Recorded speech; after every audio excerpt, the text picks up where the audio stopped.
Hello everyone. तो आपका जो है एस बी आई पी 2026 का जो मेंस है उसको अब लगभग मतलब 1 महीने मान के चल सकते हो। सितंबर में आपका एग्जाम होने वाला है, ठीक है। इसके अलावा I P S P 2026 mains का एग्जाम भी 4 अक्टूबर को आपका है। तो सबसे बड़ा सवाल है कि S B I P O mains की प्रिपरेशन कैसे की जाए, I P S P O mains की प्रिपरेशन कैसे की जाए। क्योंकि बहुत बच्चे क्या होते हैं, उनको आइडिया नहीं होता है कि डिफरेंट सब्जेक्ट में आपकी क्या स्ट्रेटजी होनी चाहिए, ठीक है। चाहे वो क्वांट हो, रीजनिंग हो, इंग्लिश हो, जीए हो, डिस्क्रिप्टिव हो, उसकी प्रिपरेशन कैसे की जाए, ठीक है। तो इस वीडियो में मैं जो स्ट्रेटजी है S B I P 2026 mains examination की, सारे सब्जेक्ट की स्ट्रेटजी को हम लोग डिस्कस करेंगे। इसके अलावा I P S P 2026 mains के भी सारे सब्जेक्ट की स्ट्रेटजी को डिस्कस करेंगे। तो गाइज देखो, S B I P O mains, I P S P O mains basically same level का होने वाला है, ठीक है। दोनों में ज़्यादा डिफरेंस रह नहीं गया है। वेटेज देखोगे, अगर आप मैथ का हो, रीजनिंग का हो या जीए का हो, 60 है, 60 ईच है। इसके अलावा इंग्लिश 20 मार्क्स का हो गया, ठीक है।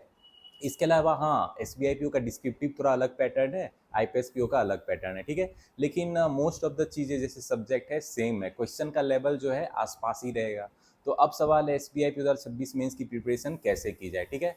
तो गाइज देखो, प्रिपरेशन फिर से मैं कहता हूँ सभी करते हैं, लेकिन सही डायरेक्शन में प्रिपरेशन करना मतलब बहुत ज़रूरी है, ठीक है। तो मेंस एग्जाम की जब बात आती है, खासकर S B I P O mains की, तो it is one of the toughest mains examination in India, ठीक है। तो सारे जो एग्जाम होते हैं, बहुत सारे एग्जाम होते हैं, तो S B I P O mains का जो लेवल है बहुत हाई लेवल होता है, ठीक है। तो बहुत लोग इसको कैट के लेवल से भी कंपेयर करते हैं। तो क्या ये इतना खतरनाक आता है? तो गाइज ये रियलिटी है। खासकर S B I P O mains का जो क्वांट है, जिसको हम लोग data analysis and interpretation section बोलते हैं, हाई लेवल का आता है। इसमें कोई मतलब दो राय नहीं है। तो अब सवाल है कि खासकर जो नॉन मैथ बैकग्राउंड के स्टूडेंट है, चाहे वो बी ए हो, बी कॉम हो, बी एस सी हो, ठीक है, बायोलॉजी हो, बोटनी हो, वो मैथ में कैसे अच्छा स्कोर करेंगे भाई। तो गाइज उसकी स्ट्रेटजी मैं शेयर करने वाला हूँ। सबसे पहले जो हमारा जो 30 क्वेश्चन होंगे आपके 60 मार्क्स का रहेगा, ठीक है। S B I P O mains में क्वांट सेक्शन की बात कर रहा हूँ। तो उसमें आपकी क्या स्ट्रेटजी होनी चाहिए? तो देखो, किस तरह के क्वेश्चन पूछे जा सकते हैं। 3 DI और 1 कैसलेट आपको पूछा जा सकता है, मतलब 4 सेट जो आपको DI कैसलेट का देखने को मिल सकता है, ठीक है। अब DI कैसलेट का सवाल है, किस तरह के DI कैसलेट रहेंगे भाई आपको S B I P O mains, I P S P O mains में। तो चांसेस है अरिथमेटिक बेस्ड DI पूछ ले, लेकिन परसेंटेज, रेशियो, प्रोपोर्शन, एवरेज पे भी DI कैसलेट पूछ सकता है। तो उस DI कैसलेट को आप जरूर सॉल्व करना। क्योंकि देखो, profit and loss, simple interest, compound interest, both stream, time and work पे जो है आपका DI कैसलेट के क्वेश्चन पूछ सकते हैं। इसके अलावा प्रोबेबिलिटी टॉपिक भी बहुत इंपॉर्टेंट है, उस पर आपको कैसलेट पूछ सकता है, ठीक है। लेकिन गाइज अब हमारा सवाल है, नॉन मैथ बैकग्राउंड के बच्चे सोच रहे होंगे कि S B I P O mains में आखिर मार्क्स निकाले तो कहाँ से निकाले, क्वांट की बात कर रहा हूँ। तो देखो, इसमें जो है आपको वेरिएबल बेस्ड नंबर सीरीज और वेरिएबल बेस्ड क्वाड्रेटिक इक्वेशन के भी 5-6 क्वेश्चन मिल सकते हैं। तो उन क्वेश्चन को आप बिल्कुल कर लेना, वो उतना मुश्किल नहीं होता है। उसमें बेसिकली आपको 3 नंबर सीरीज दिया रहेगा, उसमें वेरिएबल रहेगा, उसको पैटर्न पकड़ के वेरिएबल खोजना है और मतलब आंसर करना है, ठीक है। तो उस सेट पे आपको एक सेट पे 3 क्वेश्चन मिल सकते हैं। क्वाड्रेटिक इक्वेशन थोड़ा मॉडरेट लेवल वाला जो होता है वो पूछ सकता है, तो वो आप बना लोगे। तो be selective while solving the mains question. मेरा जो मेंस क्लियर करने का रिकॉर्ड है, S B I P O mains मैंने 3 बार दिया और तीनों बार क्लियर किया, ठीक है। तो फर्स्ट 2 टाइम्स में इंटरव्यू तक पहुंचा था, बहुत कम मार्क्स से रह गया था, ठीक है। लेकिन तीसरी बार मैंने फाइनल सिलेक्शन ले लिया। इसके अलावा I P S P O mains मैंने एक बार दिया और एक बार क्लियर किया। I P S P O mains, I P S P exam मैंने फर्स्ट अटेम्प्ट में क्लियर किया, आपको बता ही चुका हूँ। तो गाइज मेरा स्ट्रेटजी क्या था, मतलब मैथ में सेलेक्टिव होकर क्वेश्चन सॉल्व करने का, और थोड़ा सा आइडिया आपको रखना पड़ेगा किस तरह के क्वेश्चन आ सकते हैं। देखो, अंधेरे में तीर चलाने से क्या तीर कभी लगेगा? उसी तरह आप बहुत मेहनत कर रहे हो, लेकिन सही डायरेक्शन आपको पता नहीं है किस तरह के क्वेश्चन आ सकते हैं, किस तरह के क्वेश्चन अभी आपको प्रैक्टिस करनी चाहिए। तो आप कितना भी प्रिपरेशन करोगे, एग्जाम क्लियर नहीं कर पाओगे, ठीक है। तो सही डायरेक्शन होना जरूरी है। तो मैथ में क्या करोगे आप, DI कैसलेट के बहुत सारे क्वेश्चन रहेंगे, लेकिन उसमें सेलेक्टिव होके जो रेशियो, प्रोपोर्शन, परसेंटेज वाला DI होगा या कैसलेट होगा, उसको जरूर सॉल्व कर लेना। अगर आपकी अरिथमेटिक स्ट्रांग है, कॉन्सेप्ट स्ट्रांग है, तो अरिथमेटिक बेस्ड DI और कैसलेट भी सॉल्व कर सकते हो। उसके रिगार्डिंग मैं वीडियो लाते रहता हूँ। तो गाइज देखो, वीडियो जो मैं लाता हूँ उससे प्रैक्टिस करो। मेंस लेवल के मेरे चैनल के प्लेलिस्ट में जाके S B I P O mains, I P S P O mains का मैंने प्लेलिस्ट बना रखा है, तो उससे प्रैक्टिस करो। उस पर मैंने मोस्टली प्रीवियस ईयर जो आपके data analysis and interpretation section के क्वेश्चन है उसको सॉल्व कराया है, ठीक है। तो गाइज इसके अलावा जो है डाटा सफिशिएंसी 3 स्टेटमेंट वाला आपका पूछ सकता है, क्वांटिटी कंपैरिजन 3 स्टेटमेंट वाला रहेगा, अरिथमेटिक वर्ड प्रॉब्लम थोड़ा हाई लेवल का रहेगा, लेकिन उसमें भी number system, ratio, proportion, percentage, average वाला जो एजेस पे रहेगा उसको आप सॉल्व कर सकते हो। तो अरिथमेटिक वर्ड प्रॉब्लम के भी 2-3 क्वेश्चन आपके बन जाएंगे, ठीक है। तो गाइज देखो, नंबर सीरीज जो वेरिएबल बेस वाला रहेगा, क्वांटिटी की क्वेश्चन जो रहेगा वेरिएबल बेस्ड, ठीक है। इसके अलावा डाटा सफिशिएंसी के कुछ क्वेश्चन आपको इजी मिल सकते हैं, क्वांटिटी कंपैरिजन का मेंसुरेशन पे बेसिकली थोड़ा इजी क्वेश्चन आता है। तो इस तरह सेलेक्टिव होकर आप 10 क्वेश्चन कर सकते हो आउट ऑफ 30 क्वेश्चन, ठीक है, यानी 20 मार्क्स आप बिल्कुल स्कोर कर सकते हो even if you are from non math background student. और आईपीएस पीओ मेंस में भी बिल्कुल यही लेवल आने वाला है आपका, 3 डीआई एक कैस्टेट रह सकता है, ठीक है। इसके अलावा उसमें भी data sufficiency quantity comparison 3 statement वाला रहेगा। अरिथमेटिक वर्ड प्रॉब्लम के हाई लेवल क्वेश्चन रहेंगे, 6 से 7 क्वेश्चन वो हो सकते हैं, ठीक है। तो उसमें भी जो भी मैंने आपको टॉपिक बताया अरिथमेटिक बेस्ड डीआई पे ज़्यादा फोकस करो, ठीक है। तो ये तो हो गया मैथ का। अब रीजनिंग में क्या करेंगे भाई, रीजनिंग का जो पजल अरेंजमेंट वो तो मेंस वाला बहुत बच्चे सोचते बनेंगे ही नहीं, घबरा गए हैं।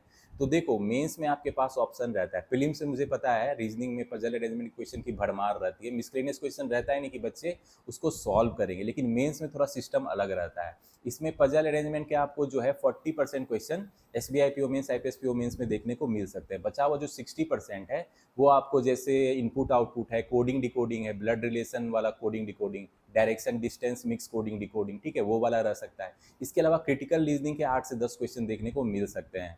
इवन मैं मुझे लगता है आजकल थोड़ा वेटेज क्रिटिकल रीजनिंग का बढ़ा रहा है, उसमें स्टेटमेंट कंक्लूजन कॉज इफेक्ट वाले क्वेश्चन बहुत ईजी रहता है।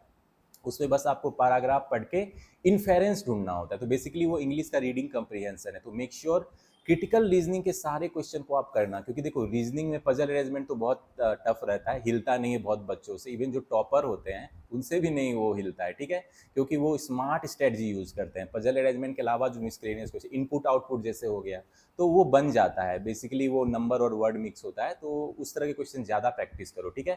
इसके अलावा जो मिसलेनियस में और भी हो गया जैसे ब्लड रिलेशन डायरेक्शन डिस्टेंस के क्वेश्चन आ सकते हैं, number series alpha numeric series, miscellaneous में जो वर्ड फॉर्मेशन होता है ऑड वन आउट होता है, उस तरह के क्वेश्चन ईजी होते हैं, ठीक है। तो जो पजल अरेंजमेंट के अलावा 60% क्वेश्चन है वो आप बिल्कुल कर सकते हो। इसके अलावा गाइस पजल अरेंजमेंट में भी कुछ क्वेश्चन आप देखोगे 3 क्वेश्चन का सेट रहेगा जिसमें आपका सीक्वेंस एंड ऑर्डर वाला रहेगा, वेट वाला रहेगा, ठीक है। तो उस तरह के क्वेश्चन को सेलेक्टिव होकर सॉल्व कर लेना, क्योंकि ऐसा नहीं होता है कि सारे पजल अरेंजमेंट नहीं बनने वाले होते हैं, 2 सेट कम से कम आप बना सकते हो। तो सोचो अगर आप पजल अरेंजमेंट के 2 सेट कर लो, फिर बचा हुआ मिसलेनियस का इनपुट आउटपुट कोडिंग डिकोडिंग कर लोगे और जो क्रिटिकल रीजनिंग कर लोगे तो आपका तो रीजनिंग में अच्छा स्कोर आएगा ही आएगा। तो गाइज वही बात हो गई, फिर से मैं कहता हूँ आप लोग पढ़ाई करते हो लेकिन सही डायरेक्शन में पढ़ाई करना जरूरी है। तो मैंने जब SBI PO mains IPS PO mains clear किया था तो रीजनिंग में क्रिटिकल रीजनिंग पे मैंने फोकस करके सारे क्वेश्चन सॉल्व किए, और इसके अलावा जो इनपुट आउटपुट है कोडिंग डिकोडिंग है उसके भी क्वेश्चन सॉल्व किए। मिसलेनियस के क्वेश्चन बेसिकली मैंने सारे अटेम्प्ट लिए थे, ठीक है। पजल अरेंजमेंट में मेरा एक सेट बन गया तो मेरा काम हो गया, ठीक है। तो आप लोग भी यही स्ट्रैटेजी यूज करो। अब बारी आती है इंग्लिश की। तो बहुत बच्चे सोच रहे होंगे इंग्लिश को तो बस खाना पूर्ति के लिए रखा गया, 20 मार्क्स है तो बहुत बच्चे इसको नेग्लेक्ट कर रहे होंगे। तो देखो इंग्लिश को नेग्लेक्ट मत करो भाई, 20 मार्क्स में अगर आप 10 प्लस कर लोगे तो आपका एग्जाम बहुत अच्छा हो जाएगा, ठीक है। तो इंग्लिश में जो है रीडिंग कंप्रीहेंशन ज़्यादा प्रैक्टिस करो, रीडिंग कंप्रीहेंशन थोड़ा हाई लेवल का आता है। इसके अलावा पारा jumble sentence rearrangement error detection के जो क्वेश्चन होते हैं वो पैराग्राफ बेस होते हैं। आपको 4-5 सेंटेंस दिया रहेगा, उसमें ऑप्शन में रहेगा कौन सेंटेंस सही है कौन इनकरेक्ट है, तो वो थोड़ा टफ होता है। तो मेक श्योर उस तरह के क्वेश्चन ज़्यादा प्रैक्टिस करो। इसके अलावा आपको sentence connector match the column देखने को मिलेगा, डबल फिलर रहेगा, क्लोज टेस्ट रहेगा, ठीक है। तो इस तरह के क्वेश्चन प्रैक्टिस करना, फ्रेज रिप्लेसमेंट रहेगा आपको, ठीक है, वर्ड यूजेज पे भी दे सकता है। इसके अलावा आपका वर्ड मिस स्पेल वाला भी हो सकता है, और वर्ड स्वैपिंग जो वर्ड रिअरेंजमेंट बोलते हैं उस पर भी क्वेश्चन रहेंगे। तो मेक श्योर इसको ध्यान से प्रैक्टिस करना।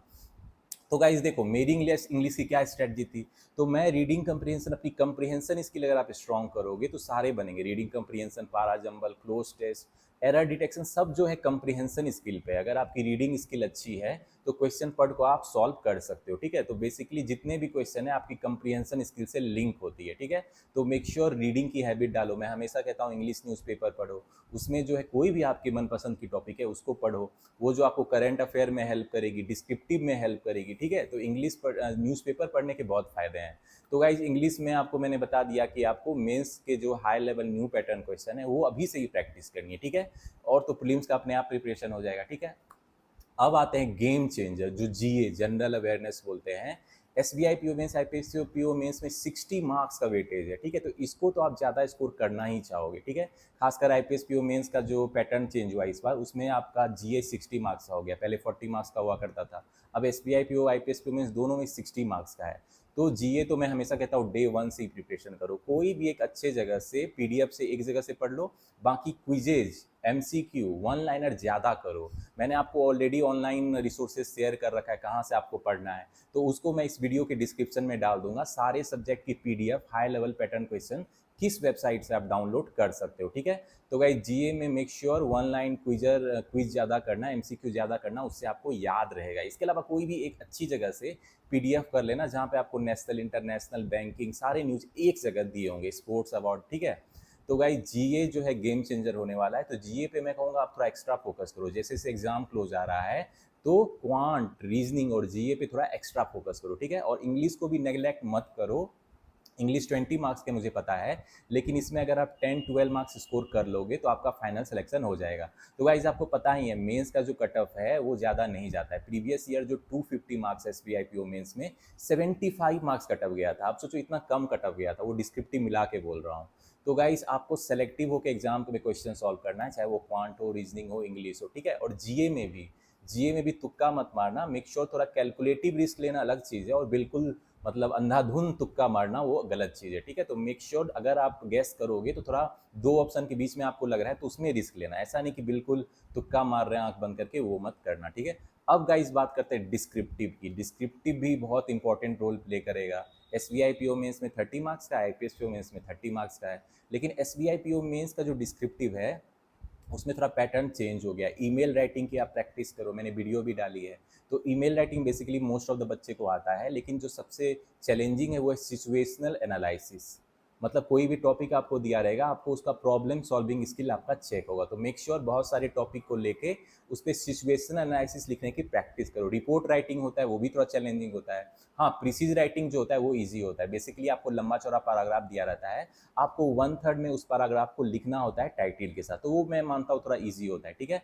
लेकिन सिचुएशनल एनालिसिस और रिपोर्ट राइटिंग को थोड़ा ज़्यादा प्रैक्टिस करो। और जो भी आजकल इंपॉर्टेंट टॉपिक है, आर्टिफिशियल इंटेलिजेंस, डिजिटल बैंकिंग, ठीक है, या कोई भी जो मतलब लेटेस्ट हॉट टॉपिक है उस पर प्रैक्टिस करो। एडिटोरियल पढ़ो, जो भी लेटेस्ट न्यूज़ आती है तो उसको करो। और लिखने की हैबिट डालो। कीपैड अगर आपके पास कंप्यूटर है, लैपटॉप है, तो उस पर कीबोर्ड पे प्रैक्टिस करो। मेक श्योर 20 वर्ड पर मिनट आप लिखो, क्योंकि जो हो सकता है आपको आधे घंटे में 400 वर्ड लिखना पड़े, ठीक है। तो 20 मिनट मान लो अगर आप लिखते हो तो 20 मिनट 10 मिनट सोचते हो, तो 20 वर्ड पर मिनट लिखोगे तो आपके 400 वर्ड हो जाएंगे, ठीक है। तो वो कोई बात नहीं है, बस मेक श्योर लिखने की हैबिट डालो, चाहे वो आपकी जो न्यू पैटर्न पे है, अपडेटेड पैटर्न के अकॉर्डिंग। इसके अलावा जो I P S P O mains है उसमें भी डिस्क्रिप्टिव में आपको जो है एसे और कंप्रीहेंशन देखने को मिलेगा, तो वो थोड़ा ईजी है। ऐसे राइटिंग को थोड़ा मतलब आप लोग तो प्रैक्टिस करते ही रहते हो, लेकिन उसको भी नए नए टॉपिक पे मतलब प्रैक्टिस करो। कंप्रीहेंशन थोड़ा अलग है, चेंज पैटर्न है, तो उस पर भी प्रैक्टिस करो, ठीक है। तो गाइज देखो, S B I P O mains, I P S P O mains को अब ज़्यादा टाइम नहीं रह गया है, तो मेक श्योर ये जो मैंने आपको स्ट्रेटजी बताई किस तरह के क्वेश्चन आ सकते हैं, और आपको सेलेक्टिव होकर कैसे क्वेश्चन सॉल्व करना है रियल एग्जाम में, ठीक है। तो गाइज जब मैं S B I P O mains दे रहा था तो मेरा माइंड सेट क्लियर था, मुझे सारे क्वेश्चन सॉल्व नहीं करने हैं, मुझे बस सेलेक्टिव होकर सॉल्व करना है। जब मैं मैथ का पेपर दे रहा था तो मैं जो है डी आई कैसलेट मेरे ऑब्वियसली सॉल्व हुए, मेंस मेरा अच्छा गया था मैथ, क्योंकि मेरी मैथ स्ट्रांग है। लेकिन आप में जो नॉन मैथ बैकग्राउंड के बच्चे हो वो भी सॉल्व कर सकते हैं, क्योंकि मैंने प्रीवियस ईयर के जो 30 क्वेश्चन आपको कराए memory based S B I P 2025 mains का, उसमें सारे क्वेश्चन बच्चे बोल लेते मुझसे सॉल्व हो जाएंगे। तो इस बार भी वही पैटर्न सेम लेवल रहेगा, ठीक है। जब प्रीवियस ईयर के आपको सारे क्वेश्चन ईजी लग रहे थे, मतलब ईजी तो नहीं, मॉडरेट टू हाई लेवल था भाई, इतना ईजी नहीं था, लेकिन उसमें जो कुछ जो थे नंबर सीरीज के क्वेश्चन थे या क्वाड्रेटिक के क्वेश्चन के वेरिएबल बेस, वो आराम से बनने वाले थे, ठीक है। कुछ डीआई जो था वो रेशियो प्रोपोर्शन परसेंटेज पे बेस था, वो तो आराम से बन जाता। डाटा सफिशिएंसी के मैंने आपको ट्रिक बताई है, क्वांटिटी कंपैरिजन के कुछ इजी क्वेश्चन थे। तो प्रीवियस ईयर जिसने मेंस दिया होगा उनके तो 15 क्वेश्चन तक बन सकते थे, इवन अगर वो नॉन मैथ बैकग्राउंड के स्टूडेंट हो तब भी। तो इस साल भी क्वेश्चन जो है मेंस में आपके क्वांट में, रीजनिंग में, इंग्लिश में बनने वाले बिल्कुल रहेंगे, लेकिन सेलेक्टिव होकर क्वेश्चन सॉल्व करना है। मैंने आपको सीक्वेंस ऑलरेडी बता रखा है डिफरेंट सब्जेक्ट की, लेकिन आने वाले टाइम में मैं मेंस की सीक्वेंस भी लाऊंगा, किस ऑर्डर में आपको क्वेश्चन अटेम्प्ट करना चाहिए क्वांट, रीजनिंग, इंग्लिश, जीए में, ठीक है। इसके अलावा गाइज मैं मेंस लेवल की जो S P I P O mains के क्वांट की वीडियो लाने वाली बहुत सारी, तो उससे प्रैक्टिस करना। और I P S P O mains basically same है, S B I P O mains, I P S P O mains मतलब सेम, साथ ही प्रिपरेशन करो, वो दोनों अलग अलग नहीं है, सेम ही है, ठीक है। तो मेंस के high level new pattern question की मैं वीडियो लाने वाला हूँ, तो उससे प्रैक्टिस करो। इसके अलावा प्रीलिम्स के लिए मैं जो है फास्ट मैथ की वीडियो लाऊंगा। DI calculated arithmetic word problem को आप फास्ट कैसे सॉल्व करो। इसके अलावा जो मिसलेनियस टॉपिक है, number series, approximation, simplification, quadratic equation, उसको भी फास्ट सॉल्व करने की वीडियो लाऊंगा। तो मेक श्योर गाइज, जो आपको स्ट्रेटजी चाहिए थी वो मैंने आपको बता दी है। तो अभी आपको क्या करनी है, आप बोलोगे IPS PO प्रीलिम्स एग्जामिनेशन है तो आप प्रीलिम्स के क्वेश्चन सॉल्व करोगे, लेकिन मैं कहूँगा मेंस के high level new pattern question solve करो, क्वांट, रीजनिंग, इंग्लिश तीनों में, ठीक है। इसके अलावा जो प्रीलिम्स एग्जामिनेशन का है उसका मॉक लगा दो। प्रीलिम्स की प्रिपरेशन अलग से नहीं की जाती है। हाँ, प्रीलिम्स में आपको स्पीड चाहिए होती है, एक्यूरेसी चाहिए होती है, तो make sure DI calculate arithmetic word problem को फास्ट सॉल्व करने की कोशिश करो। तो मैं जो वीडियो लाता हूँ, आपको अप्रोच सिखाता हूँ फास्ट सॉल्व करने की, DI कैलकुलेट, उसको देखो, ठीक है। उस अप्रोच को यूज करो, क्वेश्चन फास्ट बिल्कुल बनेंगे, ठीक है। तो गाइज ये थी स्ट्रेटजी आपको SBI PO 2026 mains, IPS PO 2026 mains की। तो माइंडसेट आपका क्लियर रहना चाहिए। अगर रणनीति बहुत बनाना जरूरी है मेंस के लिए, क्योंकि जब एग्जाम हॉल में जाओगे तो आप कंप्लीटली ब्लैंक नहीं हो जाओ हार्ड क्वेश्चन को देख के। देखो क्वेश्चन तो हार्ड रहेंगे, ठीक है, लेकिन ये जो स्ट्रेटजी मैंने आपको बता दी है तो उससे आपके माइंड में थोड़ा आइडिया रहेगा कि इस तरह के क्वेश्चन भी आएंगे, तो मुझे सारे क्वेश्चन देखना है, टाइम मेरे पास बहुत रहेगा मेंस में, लेकिन क्वेश्चन को सेलेक्टिव होकर सॉल्व करना है। मुझे भाई सारे क्वेश्चन सॉल्व नहीं करने हैं। इवन जो SBI PO के टॉपर, IPS PO के टॉपर भी होते हैं, वो सारे क्वेश्चन सॉल्व नहीं करते हैं। अगर आप 50% भी क्वेश्चन सॉल्व कर लेते तो आप टॉप कर जाओगे। 50% तो ज़्यादा बोल रहा हूँ मैं, 40% भी करोगे तो आप टॉप कर जाओगे, ठीक है। तो मेक श्योर सेलेक्टिव होके मेंस में क्वेश्चन सॉल्व करना। अभी जो आप मॉक्स लगाते हो, तो ये जो मैंने स्ट्रेटजी शेयर करी है इसको मॉक्स में यूज करो, ठीक है। तो ऑब्वियसली मॉक्स से क्वेश्चन लेंथी और कम्प्लेक्स होते हैं, लेकिन कोई बात नहीं है, हमें उसको डेमो को प्रैक्टिस करने के लिए बोल रहा हूँ, ठीक है। सबमिट करके मॉक प्रैक्टिस करो, जितने भी high level new pattern question आपको जहां से भी मिलेंगे, ठीक है। तो गाइज होपफुली ये स्ट्रेटजी आपको हेल्प करेगी SBI PO 2026, IPS PO 2026 mains clear करने में और फाइनल सिलेक्शन लेने में, ठीक है। तो गाइज मैथ की बहुत सारी मेंस की हाई लेवल वीडियो आते रहेगी, तो मेरे साथ प्रैक्टिस करते रहना। इसके अलावा मैं स्ट्रेटजी वीडियो भी लाऊंगा प्री मेंस और इंटरव्यू की, ठीक है। होपफुली ये साल जो है आप लोग एक साथ सारे एग्जामिनेशन क्लियर करोगे। My best wishes is with all of you, ठीक है। तो गाइज मिलते हैं नेक्स्ट वीडियो में। Till the time keep studying, keep preparing and keep enjoying.